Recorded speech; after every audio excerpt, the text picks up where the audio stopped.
روژه به مکمل وي. تر اوسه په اسلام کې څه حیثیت شته دی نه؟ دا ملایان ټول په طبخي باندې کینی او طبخي پسې لاندې نه ورم ورپسې چې ښه ګرم شي. بیا به هم دا ثابت نه کړي چې رسول الله صلی الله علیه وسلم د الفاظو کې د تراویح لفظ قدر اختیار. رسول الله صلی الله علیه وسلم متعلق دی خپل هم وایي چې درې شپې کړي دي بیا یې نه دي کړي، درې شپې کړي دي بیا یې نه دي کړي. نو مواظبت خو د رسول الله صلی الله علیه وسلم ور باندې د سره شته نه.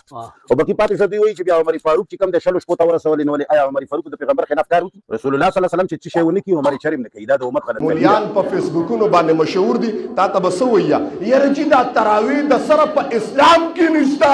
ما وی مانه جمله وره د دنیا مولیانو ګویا اوازونه په فیسبوک باندې مشهور دي او د هغې پرد کې خبره کړې ده. نن زه یو عجیبه جمله وایم محترم، ولې تراویح نشته په اسلام؟ یاره چې دا خو څه نفل عمل دی. نو ستا خبره منم دې مولیانو ته ویم هلکه بعضې خلکو نوجوانانو په ذهن کې دا ده چې دا تراویح د سره اډو څه عبادت نه دی مړه او که اینو نفل دی. نو ستا خبره منم چې نفل دی.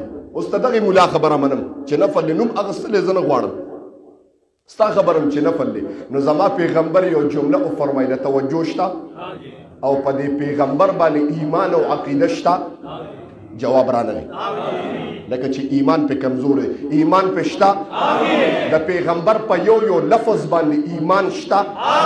جملې ته توجه شه. زما پیغمبر وفرمایل چې په رمضان المبارک کې یو نفل دی وکړه، هغه نفل د په فرضو باندې بدلون شو. سره سبحان الله. نو ستا خبره مې ومنله چې ته وایې چې دا تراویح نفل دی. نو زما پیغمبر جمله وفرمایله چې نفل وکړي نو په فرضو یې دله بدلوم. نو ستاسو څه خیال دی فرض پرېښودل پکار دي؟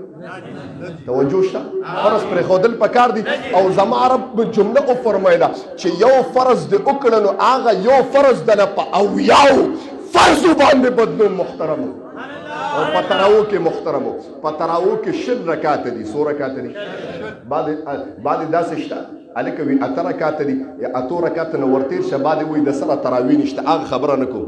زمونږ په نسبت باندې د اهل سنت والجماعت زمونږ د عقیده د احنافو د اهل سنت چې یو کس اهل سنت والجماعت حنفي دیوبندیت سره تعلق ساتي دغه به دا عقیده چې تراویح شل رکعات دي. څو دي؟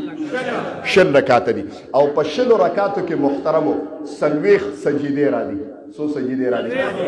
ستاسو دغه موافق ستاسو د عقل موافق خبرې کوم محترم چې ستاسو عقل دې تر څو سجدې را دي؟ څلوېښت سجدې را دي. او زما پیغمبر یو جمله وفرمایله، نه غواړو چې دا د عباداتو میاشت ده چې په دې کې الله ته نږدې شمه. نه غواړم داسې څوک دا نه غواړي چیرې چې زه وزیر اعظم سره مې تعلق جوړ نه شي. دا به چې زما په کار را دي. نو څوک نه غواړي چې زما د الله سره تعلق جوړ شي؟ څوک نه غواړي؟ موږ ټول غواړو الحمدلله. موږ ټول غواړو چې د الله سره نزدېکت پیدا شي. محترمو نبی السلام مبارک جمله وفرمایله، ما وی تراویح کې شل رکعات دي او په شلو رکعاتو کې گویا څو سجدې کېږي؟ څلوېښت سجدې کېږي. زما پیغمبر یو جمله وفرمایله، اقرب ما یکون العبد من ربه وهو ساجد. د ټولو نه نزدېکت زیات د یو مؤمن الله ته، د ټولو نه زیات چې انسان الله ته نږدې شي په کوم حالت کې؟ نو زما پیغمبر جمله وفرمایله وهو ساجد. کله چې انسان دا محترم تندې چې دا تندې انسان ما سوا د هغه ذات نه بل چاته نه ښکته کوي او دا ډېر مبارک دی. هلکه موږ وایو چې په دې مخ باندې سپېړم مه چلوه، دا د الله د نور نه یو نور دی. په دې باندې سپېړم مه چلوه، مخ ډېر مبارک دی. دا مخ او تندې زه دې خاورو ته ښکته کړم.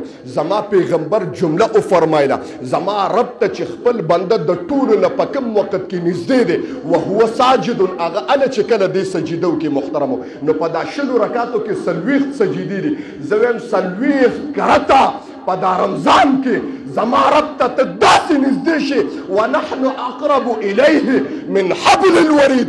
زما رب وایي ته خو ما ته اسم نږدې، لیکن چې کله ما ته دا تندې خاورو ته ښکته کې قسم دې په کائنات سرزمین کې ستا غوندې نږدې نه ما ته بل څه شی نشته محترمو.